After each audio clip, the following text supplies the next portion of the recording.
आप सभी का स्वागत है मेरे YouTube चैनल पर। और आज हम करेंगे section 3 of the transfer of property act, जो कि रिलेटेड है इंटरप्रिटेशन क्लोज से। देखिए, जब भी हम कोई बेयर एक्ट पढ़ते हैं तो उसमें एक सेक्शन होता है जो कि डिस्क्राइब करता है कुछ सर्टेन वर्ड्स को, जिसके मतलब बताता है कि किसका क्या मतलब है।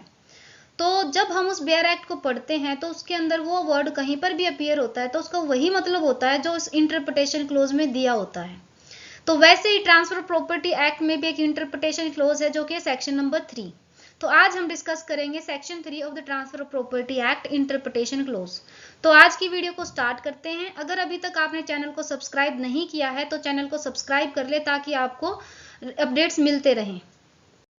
देखिए, जो प्रॉपर्टी है उसको फर्दर दो पार्ट्स में डिवाइड किया है, एक तो रियल प्रॉपर्टी और एक पर्सनल प्रॉपर्टी। जो रियल प्रॉपर्टी है वो इमूवेबल प्रॉपर्टी होती है, जो पर्सनल प्रॉपर्टी है वो मूवेबल प्रॉपर्टी होती है। रियल प्रॉपर्टी मतलब वो प्रॉपर्टी जो लैंड से परमानेंटली अटैच है, और पर्सनल प्रॉपर्टी मतलब कि जिस प्रॉपर्टी को आप एक जगह से दूसरी जगह पे मूव कर सकते हैं, वो पर्सनल प्रॉपर्टी होती है।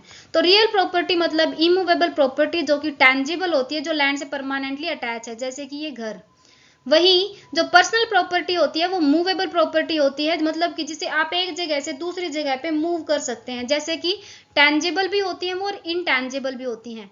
टेंजिबल जैसे कार है, ज्वेलरी है, और इनटेंजिबल मतलब कि जो चीज आप छू नहीं सकते लेकिन वो आपकी प्रॉपर्टी है, जैसे कि पेटेंट्स हैं, शेयर्स हैं, गुडविल हैं।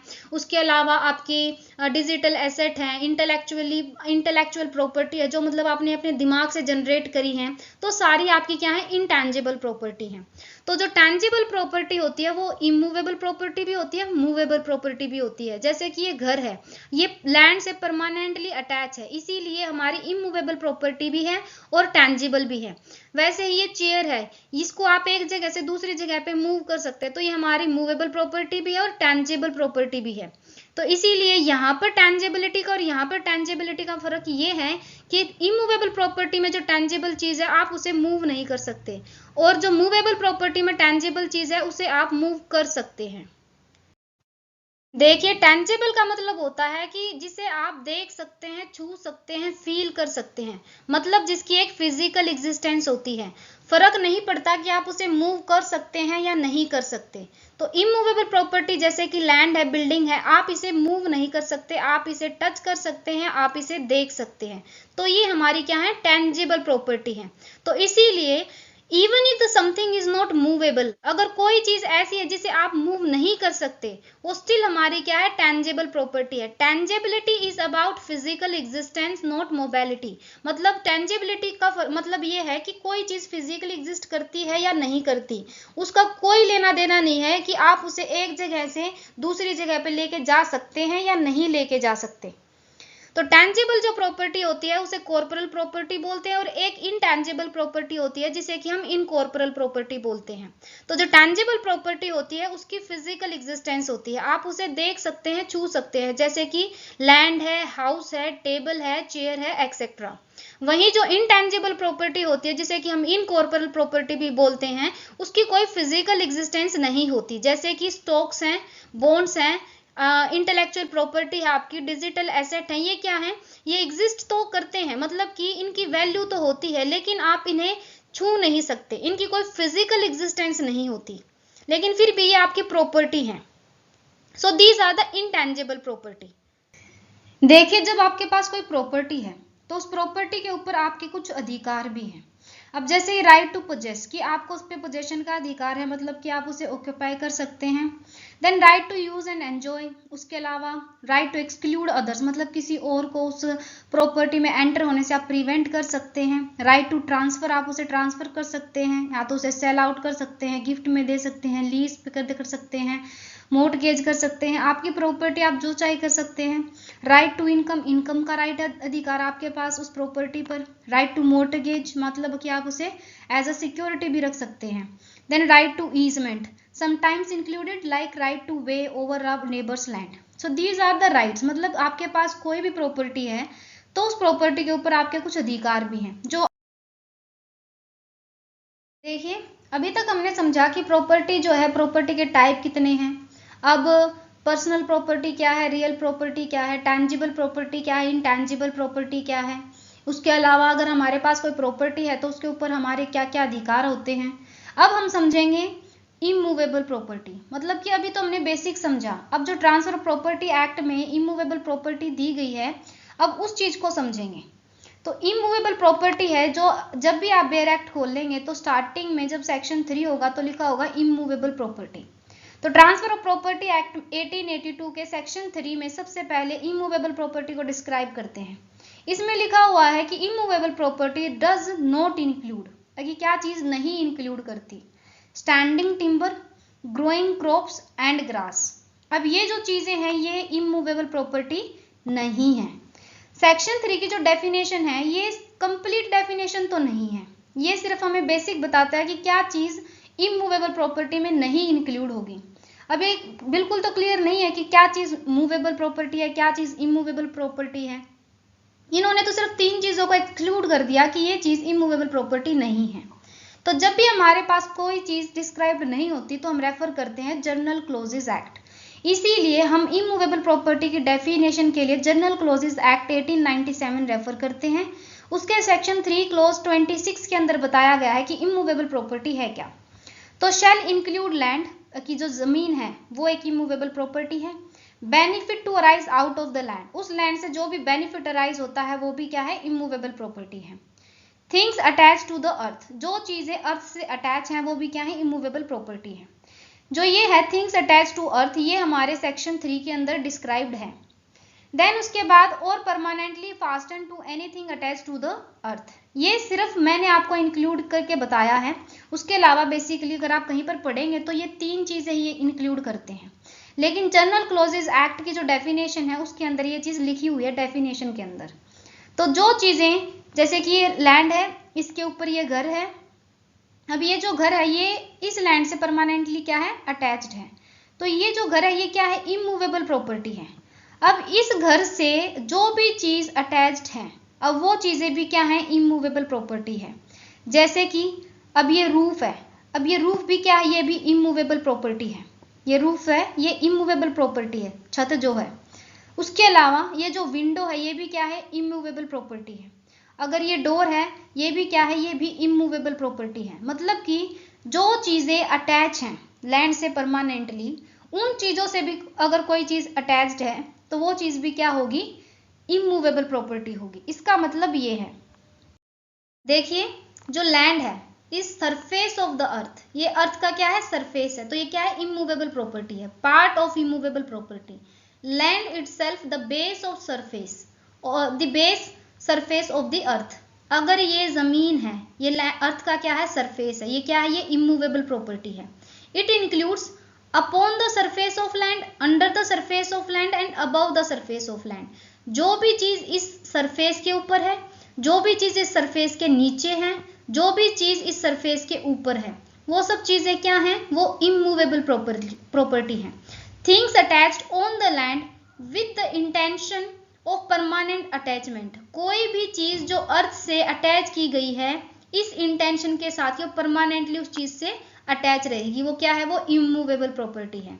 तो देखिए immovable property includes land itself, जो लैंड है वो क्या है, सरफेस अर्थ का, तो वो क्या है, इमूवेबल प्रॉपर्टी है।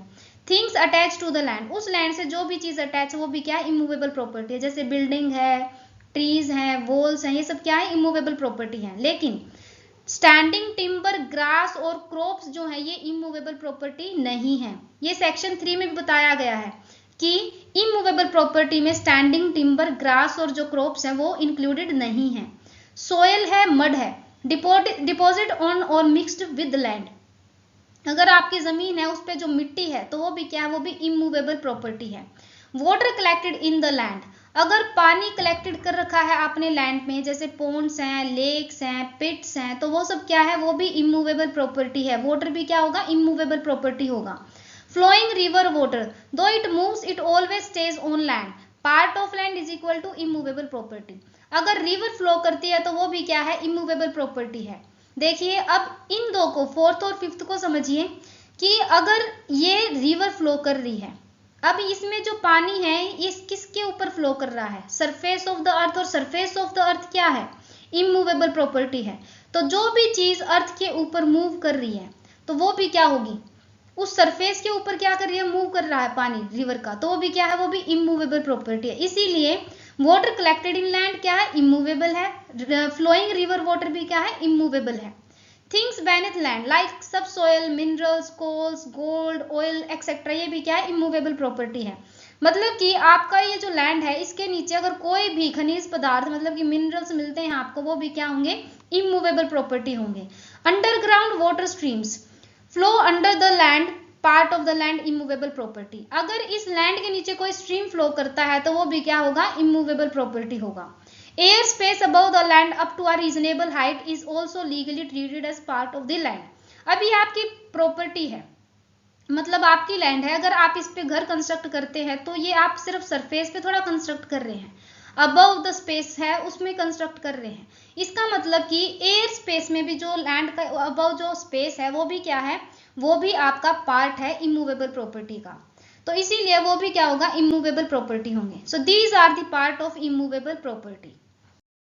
Now benefit arise to arise out of land, मतलब कि अगर लैंड से कोई बेनिफिट अराइज होता है तो वो भी क्या है, वो भी इमूवेबल प्रॉपर्टी है। A person get benefit from the land also treated as immovable property, कि आप अगर प्रॉपर्टी है, इमूवेबल प्रॉपर्टी है, लैंड है, उससे अगर किसी व्यक्ति को कोई बेनिफिट होता है तो वो भी आपकी क्या है, इमूवेबल प्रॉपर्टी है। देखिए, a right by exercise of which a person gets certain benefit is called beneficial right or beneficial interest of that person. So beneficial interest or beneficial right in an immovable property is called intangible or incorporeal property. कि अगर आपको कोई beneficial interest हो रहा है immovable property से, वो आपका एक इनटैंजिबल और इनकॉर्पोरल प्रॉपर्टी है, ठीक है। मतलब कि आप उसे देख नहीं सकते, आप उसे छू नहीं सकते, लेकिन वो अधिकार आपके पास है। वो जो चीज आपको बेनिफिट मिल रहा है वो आपका क्या है, इमूवेबल प्रॉपर्टी है, लेकिन वो इनटैंजिबल इनकॉर्पोरल प्रॉपर्टी है। सो बेनिफिशियल राइट और beneficial interest can exist in two different situation. एक तो when the person is not the legal owner, and एक है when the person is both legal owner and beneficiary. जैसे कि trust की property है, title कोई जो टाइटल होल्ड करता है वो ट्रस्टी होता है, बेनिफिट जो है, जो बेनिफिशियरी है वो क्या करते हैं, इनकम को एंजॉय करते हैं। हमने अपनी प्रॉपर्टी को लीज पे दे दिया या फिर रेंट पे दे दिया, या फिर उसके अलावा अगर कोई पोंड है उससे अगर आपके पास अधिकार है कि आप उस पोंड से फिशिंग कर सकते हैं, लेकिन आप उसके ओनर नहीं हैं, तो आप अपना वहां पे राइट तो एक्सरसाइज कर रहे हैं, आपको बेनिफिट तो मिल रहा है और आप उसे देख नहीं सकते, इसीलिए वो इनटैंजिबल भी है। So when the person is both legal owner and beneficiary, कि एक व्यक्ति जब लीगल ओनर भी होता है और बेनिफिशियरी भी होता है। इसका एग्जाम्पल लीजिए कि आपकी प्रॉपर्टी है, आप ही उसी पे रहते हैं और आप उसके फिर बेनिफिशियरी भी हैं। उसके अलावा B owns a house and collect rent from the tenant, कि भाई ए जो बी है उसके पास एक घर है और वो उसने रेंट पे दे दिया, रेंट पे देने के बाद उस रेंट को वो कलेक्ट करता है, तो ही बेनिफिशियरी है। लेकिन इसमें एक चीज का फर्क है कि उसने रेंट पे दे दिया, लेकिन अगर वो वही उस चीज को यूज करता है, वही उस चीज पे रहता है, उस प्रॉपर्टी पे वही रहता है, तो वही लीगल ओनर भी है और बेनिफिशियरी भी है, किसी और को कोई बेनिफिट नहीं हो रहा। यहाँ पर भी क्या है कि बी का हाउस है, वो वहां पे उसने रेंट पे दे दिया, तो वो उससे रेंट कलेक्ट करता है टेनेंट से, और टेनेंट के पास भी एक अधिकार है, उसको भी उस प्रॉपर्टी से बेनिफिट होता है कि वो वहां पे रह रहा है, तो वो उसकी क्या है, इमूवेबल प्रॉपर्टी है। टेनेंट की वो इमूवेबल प्रॉपर्टी है क्योंकि उसने उसको रेंट पे ले लिया, और जो बी है जिसका वो हाउस है वो उससे रेंट कलेक्ट करता है, तो बेनिफिशियल राइट है उस व्यक्ति का जिसकी वो प्रॉपर्टी है। Now things attach to the earth, कि अर्थ से जो चीजें अटैच है वो भी क्या है, इमूवेबल प्रॉपर्टी है। First of all things embedded in the earth. Embedded का मतलब ये है कि that something is physically fixed और set into the land or a structure so firmly that it becomes a permanent part of it। जैसे कि हम घर बनाते हैं, तो घर बना रहे हैं तो हम सबसे पहले क्या करते हैं, हम सबसे पहले नींव बनाते हैं ताकि वो घर जो है वो क्या हो, स्ट्रोंग हो, इसीलिए सबसे पहले हम नींव को खोदते हैं। तो बिल्डिंग है, वॉल्स हैं, इलेक्ट्रिसिटी पोल्स हैं, ये सब क्या है, ये हमारे इमूवेबल प्रॉपर्टी हैं, क्योंकि फिजिकली फिक्स किए गए हैं लैंड में इतने फॉर्मली कि वो उस चीज का क्या हो जाए, हिस्सा हो जाए। Then things attach to what is so embedded in the earth, मतलब कि जो चीज हमने धरती से अटैच कर दी है, अब उस चीज से हम कोई चीज अटैच कर रहे हैं। जैसे कि डोर्स हैं, अब जो हमने दरवाजा लगाया तो वो क्या है, वो इमूवेबल प्रॉपर्टी है। उसके अलावा कोई विंडो है तो वो भी क्या है, वो भी इमूवेबल प्रॉपर्टी है। देन अगर ऊपर हमने रूफ बनाई, घर के ऊपर जो हम अपनी छत बनाते हैं वो भी क्या है, वो भी इमूवेबल प्रॉपर्टी है। So if an object is embedded in the earth, anything attach to it, it is so considered immovable property, तो वो भी हमारी क्या होगी, इमूवेबल प्रॉपर्टी होगी। Things rooted in the earth such as trees and shrubs, इसका मतलब ये है कि कोई चीज जो है रूटेड मतलब कि उसकी जो जड़ है वो किस में है, जमीन में है। सो ट्रीज, प्लांट्स और shrubs which grow on the land are rooted in the earth, मतलब धरती के ऊपर ग्रो करते हैं लेकिन उनकी जो रूट्स हैं वो कहाँ पे हैं, धरती के अंदर हैं, तो क्या है, वो भी इमूवेबल प्रॉपर्टी है। सो हम बोल सकते हैं कि जो ट्रीज हैं, प्लांट्स हैं, हर्ब है, शर्ब है, वो क्या हमारी इमूवेबल प्रॉपर्टी है। लेकिन इसके एक्सेप्शंस है, जनरल रूल में दिए गए हैं। Section 3 transfer of property act, standing timber, growing crops, grass, ये क्या है, ये इमूवेबल प्रॉपर्टी नहीं है, ये क्या है, मूवेबल प्रॉपर्टीज हैं। अब देखिए स्टैंडिंग टिम्बर, स्टैंडिंग टिम्बर एक मूवेबल प्रॉपर्टी है। इसको हम इसी चीज में पढ़ेंगे कि जो स्टैंडिंग है टिम्बर है वो क्या है, वो एक मूवेबल प्रॉपर्टी है। ये एक ग्रीन रूटेड पेड़ है जो धरती से अटैच है, लेकिन फिर भी इसकी जो पर्पस है, इसका जो पर्पस है वो क्या है, वो ये है कि हम उससे घर बना सकते हैं, फर्नीचर बना सकते हैं, तो वो क्या है, वो एक स्टैंडिंग टिम्बर है जो कि मूवेबल है। इससे हम दरवाजे बनाते हैं, खिड़कियां बनाते हैं, और फर्नीचर का जो काठ का सामान होता है वो सारी चीजें हम बनाते हैं, तो वो क्या है, वो मूवेबल प्रॉपर्टी है। उसी तरीके से शीशम है, नीम है, बबूल है, टीक का पेड़ है, ये सब क्या है, ये मूवेबल प्रॉपर्टी है। ये अर्थ से रूटेड तो है अर्थ के अंदर, लेकिन फिर भी ये क्या है, मूवेबल प्रॉपर्टी है। बैम्बो ट्री है, अब ये भी क्या है, ये भी हमारा मूवेबल प्रॉपर्टी है। क्यों, इसका भी हम यूज करते हैं हाउसेस बनाने में, पोल्स बनाने में, तो ये भी हमारी क्या है, ये भी हमारी मूवेबल प्रॉपर्टी है। अब देखिए मैंगो ट्री है, अब उससे हम फ्रूट भी लेते हैं, और जो मैंगो ट्री की जो वुड होती है वो भी हम यूज करते हैं, वो भी हमारे लिए यूजफुल है, तो उसको भी हम काटते हैं और यूज करते हैं। तो अब यहाँ पे सवाल ये है कि जो मैंगो ट्री है वो इमूवेबल प्रॉपर्टी है या मूवेबल प्रॉपर्टी है। तो देखिए सुप्रीम कोर्ट बोलता है कि अगर आपके जो पेड़ है उसको लगाने का इंटेंशन ये है कि आप उसे अलाइव रखेंगे, मतलब जीवित रखेंगे एक लंबे टाइम के लिए, जब तक उसकी वेजिटेशन है तब तक आप उसे रखेंगे, तो वो आपकी इमूवेबल प्रॉपर्टी है। आपकी इंटेंशन पे पड़ता है फर्क कि वो इमूवेबल है या वो मूवेबल है। अगर आप उसे इस इंटेंशन के साथ लगाते हैं कि आप उसे एक रीजनेबल टाइम के बाद क्या कर देंगे, काट देंगे, तो वो आपकी क्या है, मूवेबल प्रॉपर्टी है, तो एक स्टैंडिंग टिम्बर ट्रीट होगा। देन उसके अलावा ग्रोइंग क्रॉप्स एंड ग्रास, अब अगर हम क्रॉप्स को ग्रो करते हैं वो भी अर्थ के अंदर रूटेड है, उनकी भी तो जड़ जो है वो जमीन में है, लेकिन हम उसे काट देंगे। जैसे कि गेहूं की खेती एक पर्टिकुलर टाइम होता है सीजन के अकॉर्डिंग, फिर उसको काट देते हैं। धान की खेती है, सीजन होता है, उसको काट देते हैं, तो वो क्या है, वो हमारी मूवेबल प्रॉपर्टी है। क्यों, क्योंकि उसे हम एक सर्टेन टाइम के बाद काट देते हैं। उसी तरीके से जो ग्रास है, घास, उसका पर्पस क्या है, उसको हम ज्यादा से ज्यादा किसे दे सकते हैं, जानवरों को डाल देते हैं। तो देखिए जो प्रॉपर्टी हम इस इंटेंशन के साथ ग्रो करते हैं कि हम उसे काटेंगे नहीं, उसे अलाइव रखेंगे, तो वो हमारी क्या है, वो हमारी इमूवेबल प्रॉपर्टी आ जाती है पेड़ों के अंदर, जैसे कि मैंगो ट्री का एग्जाम्पल था। वहीं अगर प्रॉपर्टी ऐसी है कि आप उसे काट देंगे, अगर आपने कोई पेड़ ग्रो किया लेकिन आपने इस इंटेंशन के साथ ग्रो किया कि आप उसे काट देंगे, तो वो आपकी क्या है, वो आपकी मूवेबल प्रॉपर्टी है। तो इंटेंशन पे से फर्क पड़ता है कि वो आपकी मूवेबल होगी या इमूवेबल प्रॉपर्टी होगी।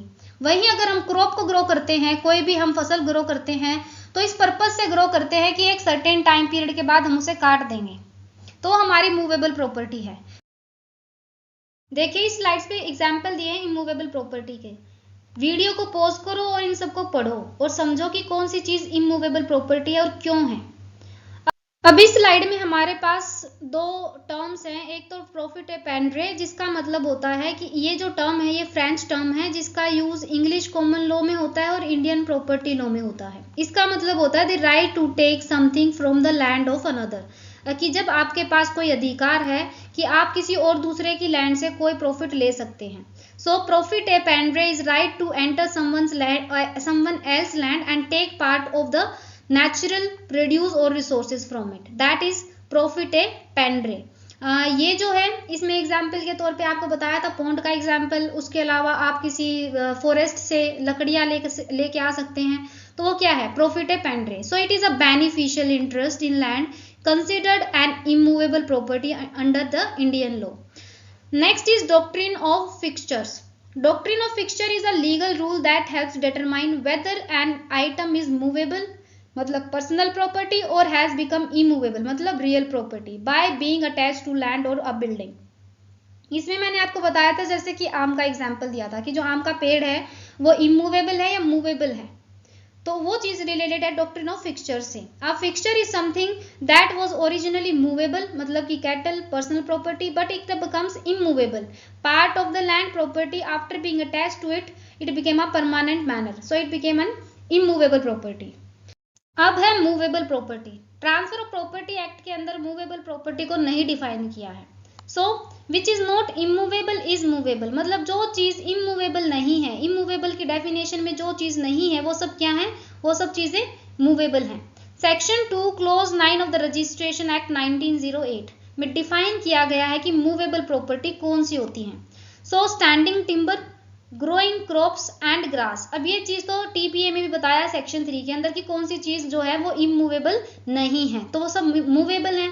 तो यही चीज section 2 clause 9 of the registration act में भी बताया है कि स्टैंडिंग टिम्बर, ग्रोइंग क्रॉप्स और ग्रास जो है वो मूवेबल प्रॉपर्टी है. फ्रूट्स ऑन द ट्रीज, जो fruit juice in the fruits on the trees and the property of every description except immovable property. जो चीज इमूवेबल प्रॉपर्टी नहीं है वो चीज क्या है, हमारी मूवेबल प्रॉपर्टी है. अब देखिए इस स्लाइड में हमारे पास कुछ एग्जांपल्स हैं मूवेबल प्रॉपर्टी के, like standing timber, growing crops and grass is an movable property. Things placed on the land to it without any intention of making them a permanent part of land. जिन चीजों को हम permanently attach नहीं कर रहे हैं, with that intention हम उन चीजों को अटैच नहीं कर रहे हैं अर्थ से, वो चीज भी क्या हमारी मूवेबल प्रॉपर्टी है. जैसे कि machinery attach to land but capable of being shifted from that place is movable property. Government के प्रोमिसरी नोट है, रॉयल्टी है, कॉपीराइट है, राइट टू वर्शिप है, यजमान वृत्ति है, payments made to pandas by the pilgrims and decrees for the arrears of rent, decrees for sale of any movable property on a mortgage, right to get maintenance allowance even if it is payment is a charge on some immovable property, right to enjoy the usufruct benefit of fruit trees, right to enjoy pearl nuts. So all these are immovable property. देखिए इस video में आप खुद समझें, pause करें video को और इनको पढ़ें और समझें कि कोई जो चीज़ है वो मूवेबल क्यों है और कोई चीज़ इमूवेबल क्यों है. तो आज की जो वीडियो है उसमें हमने सिर्फ समझा है कि प्रॉपर्टी के टाइप्स क्या हैं, अगर हमारे पास कोई प्रॉपर्टी है तो उससे रिलेटेड हमारे अधिकार हैं. फिर उसके बाद हमने पढ़ा इमूवेबल प्रॉपर्टी, देन हमने पढ़ा मूवेबल प्रॉपर्टी, और हमने उसके अलावा एक जो है फ्रेंच टर्म पढ़ी है और एक डॉक्ट्रिन पढ़ी है. सो आज की वीडियो को यहीं पर एंड करते हैं. अब मिलेंगे नेक्स्ट वीडियो में एक नए टॉपिक के साथ.